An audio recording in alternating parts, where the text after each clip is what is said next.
আমাদের এই নামাজ কবুল হয় না পাঁচটি কারণে। কয়টি কারণে? আমাদের এই সালাত কবুল হয় না পাঁচটি কারণে। এই পাঁচটি কারণ কেন, কিভাবে হলো সেটা একটু শুনে দেখুন। পাঁচটি কারণের কথা বলা হয়েছে। পাঁচটি কারণে আমাদের নামাজ কবুল হয় না। এক নাম্বার হলো জ্ঞানের অভাব, ইলমের অভাব। কিসের অভাব? ইলমের অভাব। কি ইলম? নামাজ সম্পর্কে আপনার জানা নাই, শোনা নাই। আপনি মন মতো নামাজ পড়ছেন, কিন্তু নামাজ সম্পর্কে সঠিক ধারণা আপনার নাই। সঠিক ধারণা আপনার নাই। এই কারণে আপনার নামাজ হচ্ছে না, নামাজ কবুল হয় না। এক নাম্বার কারণ, একটু উদাহরণ দেই। এক নাম্বার কারণ কি? নামাজের ইলম না থাকার কারণে আপনার নামাজ কবুল হচ্ছে না। দেখুন, মদিনার মসজিদে একজন সাহাবী নামাজ আদায় করলেন, সালাত আদায় করলেন। সালাত আদায় করার পর ফিরে আসছেন। একা একা নামাজ আদায় করার পরে রাসূলের কাছে ফিরে আসলেন। রাসূল বললেন, ইরজি ফাসাল্লি ফাইন্নাকা লাম তুসাল্লি।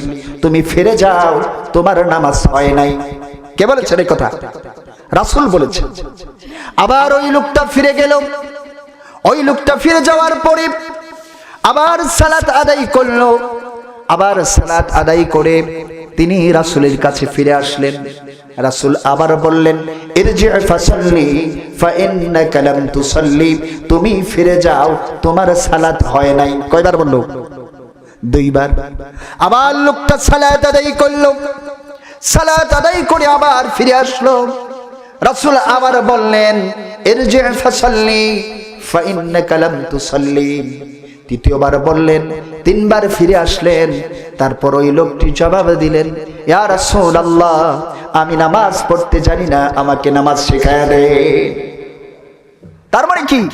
নামাজের ইলম না থাকার কারণে নামাজ হচ্ছে না। আপনাকে কিভাবে সিজদা করতে হবে আপনি জানেন না, কিভাবে রুকু করতে হবে আপনি জানেন না, কিভাবে দাঁড়াতে হবে, কিভাবে রুকু করতে হবে, সিজদা করতে হবে, কিরাত পড়তে হবে, তাশাহুদ পড়তে হবে, এই ধরনের জ্ঞান আপনার নাই। যে কারণে আপনি নামাজ পড়ছেন কিন্তু আপনার নামাজ কবুল হচ্ছে না। আমরা নামাজ পড়ি, রুকুতে যাই, রুকুতে যখন চলে যায় তখন মনে হয় কোমর ব্যথাটা বুঝি বেড়ে গেল, আর থাকতে পারছি না। একবার তাসবিহ বলি পাগল পারা হয়ে যায়, মনে হয় দুনিয়ার ঝামেলা মনে হয় এখন এসেছে, মন চায় না বেশিক্ষণ থাকতে। তিনবার তাসবিহ পড়ি না অনেক সময়, এরকম হয় না? দ্রুত উঠতে চাই, ওঠার পরে অনেক সময় যদি আমরা জামাতের সাথে নামাজ আদায় করি, ইমাম সাহেব যদি একটু দাঁড়ায়, রুকু থেকে সোজা হয়ে দাঁড়ানো হলো ওয়াজিব। কি এটা? ওয়াজিব তরক হলে নামাজ হবে না। ওয়াজিব যদি না হয় নামাজ ভঙ্গ হয়ে যাবে। কথাগুলি দিলের কান দিয়ে শুনবেন।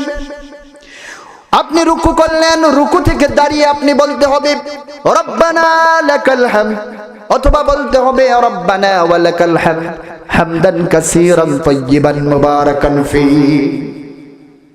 কিন্তু আমরা কি পড়ি? আমরা তো রুকু থেকে উঠেই কাকের মতো কখন সিজদায় যাব সে চিন্তায় থাকি। আপনি যদি রুকু খেতে সোজা হয়ে না দাঁড়ান তাহলে কখনো আপনার নামাজ হিসাবে কবুল হবে না। মদিনার মসজিদে আল্লাহর রাসূল একবার সালাত আদায় করছিলেন। সালাত আদায় করার পরে পিছন থেকে একজন সাহাবী রাসূল যখন বললেন সামিআল্লাহু লিমান হামিদা, এই কথা বলার পরে একজন সাহাবী বিড়বিড় করে বললেন রব্বানা ওয়া লাকাল হামদ হামদান কাসীরান তাইয়িবান মুবারাকান ফি। এই দোয়াটা পড়লেন। অনেকে বলে এটা আহলে হাদিসের দোয়া। আরে বোকা নাকি?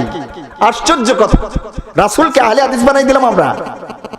এটা সকল মুসলমানের জন্য, এটা সবার জন্য। আবার কেউ বলে এটার জন্য ওটার জন্য।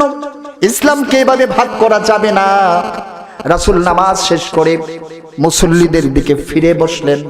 কখনো ডান দিকে ফিরে বসতেন, কখনো বাম দিকে ফিরে বসতেন, কখনো সোজাসুজি মুসল্লিদের দিকে ফিরে বসতেন। আমাদের কাছে এই আমলগুলি এখন নাই।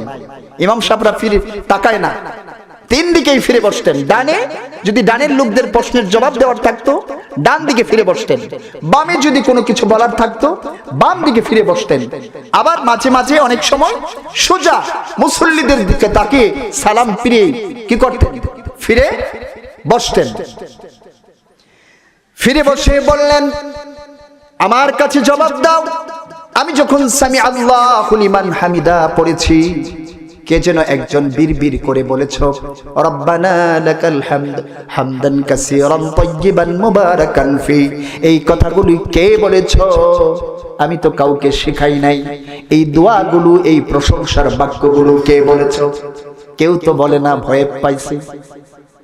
রাসূল জিজ্ঞাসা করতেছে কেমনে বলবো, উনি শিখায় নাই। তারপরেও আমি বলেছি, ভুল হয়ে গেছে, বেয়াদবি হয়ে গেছে।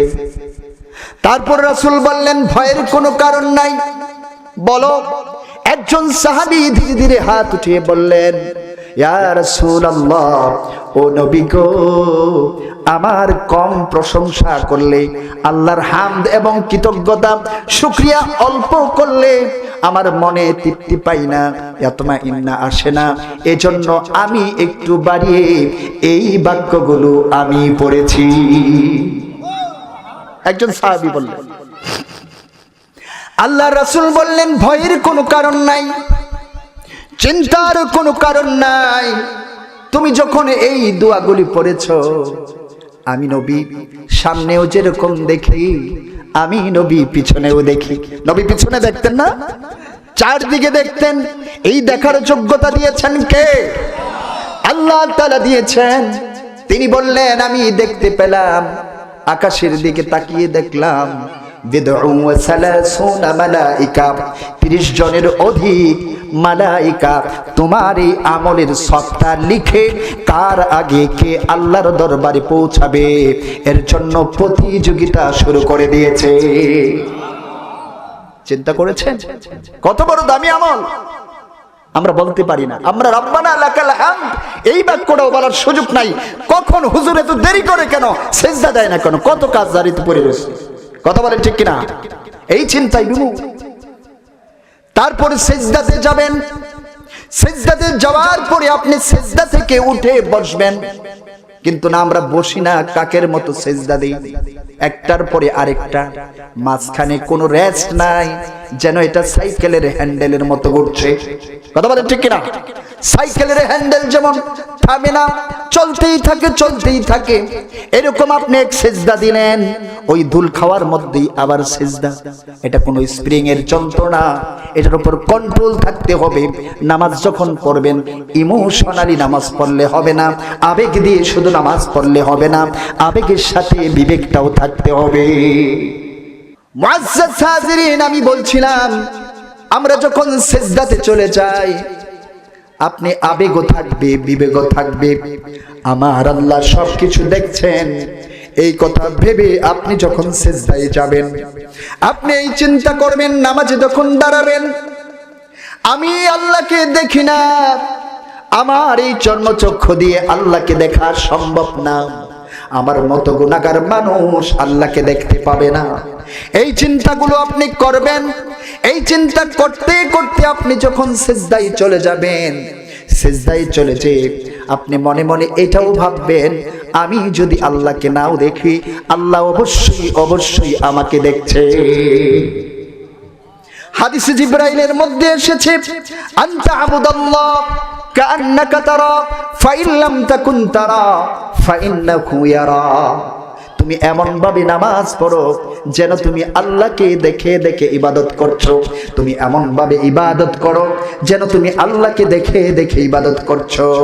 আর যদি তুমি আল্লাহকে দেখতে না পাও, এই কথা মনকে তুমি বুঝাও, আমি না দেখলেও আমার আল্লাহ আমাকে অবশ্যই অবশ্যই দেখছে। এটা তো বোঝানো যাবে, আল্লাহ তো দেখছেন, আমাদের দেখছেন না। আনতা আবুদাল্লাহ কাআন্নাকা তারা ফাইন লাম তাকুন তারা ফাইন্নাহু ইয়ারা। নিশ্চয়ই তিনি আমাদেরকে দেখছেন। এই কথা ভেবে আপনি যখন সালাত আদায় করবেন, সিজদা দিবেন, সিজদা থেকে দুই সিজদার মাঝখানে আপনি উঠে বসবেন, আপনি ছোট্ট একটি দোয়া আছে, আপনি বলবেন রব্বিগফিরলি রব্বিগফিরলি। দুইবার এটা বলতে পারবেন না? কখন বলবেন? কখন? দুই সিজদার মাঝখানে। দুই সিজদার মাঝখানে যদি আপনি এতটুকু না বসেন, আপনার সালাত হবে না। এই যে সালাতের হেফাজতের কথা বললাম, পরিপূর্ণ সালাত হেফাজত হলো না। অবশ্যই আপনাকে এখানে একটু বসতে হবে। আপনি যদি দোয়া নাও পড়তে পারেন, অন্তত সোজা হয়ে বসতে হবে, তা না হলে আপনার সিজদা কবুল হবে না। এরপরে আপনি তাশাহুদ পড়ুন, দুরূদ পড়ুন। দুরূদের পরে অনেক দোয়া আছে, দোয়ায়ে মাসুরা আছে, আরো অনেক দোয়া আছে। এটা ঐচ্ছিক ব্যাপার, আপনি যেটা মন চায় সেটাই পড়তে পারেন।